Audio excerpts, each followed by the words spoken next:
கர்த்தருடைய பரிசுத்த நாமத்திற்கு மகிமை உண்டாவதாக. இன்றைய இறைவார்த்தை உபாகம் 28:8. கர்த்தர் உன் களஞ்சியங்களிலும் நீ கையிடும் எல்லா வேளையிலும் உனக்கு ஆசீர்வாதம் கட்டளையிடுவார். உன் தேவனாகிய கர்த்தர் உனக்கு கொடுக்கும் தேசத்திலே உன்னை ஆசீர்வதிப்பார். Deuteronomy 28:8. The Lord will command the blessings on you in your storehouses and in all to which you set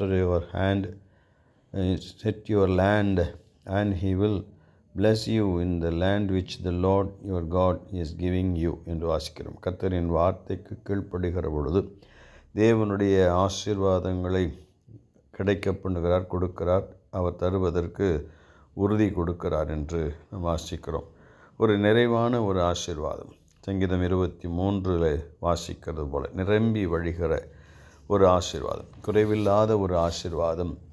வாழ்விலே எல்லா நிலையிலும் தனிப்பட்ட குடும்ப மற்றவர்களுக்கு முன்பதாக ஒரு மேன்மையான ஒரு ஆசீர்வாதத்தை தேவன் தம்முடைய ஜனங்களுக்கு கொடுத்து அவர்கள் கையிட்டு செய்கிறவைகளெல்லாம் வாய்க்க பண்ணுகிறார் என்கிறதையும் இந்த வேத வசனத்திலிருந்து நாம் வாசிக்கிறோம். இது கர்த்தர் தம்முடைய ஜனங்களுக்கு கொடுக்கின்ற ஒரு சிறப்பான ஒரு வாழ்வு என்பதை அறிந்து கர்த்தருக்கு நன்றி சொல்லலாம். தேவன் நம்மை ஆசீர்வதிப்பாராக. ஆமென்.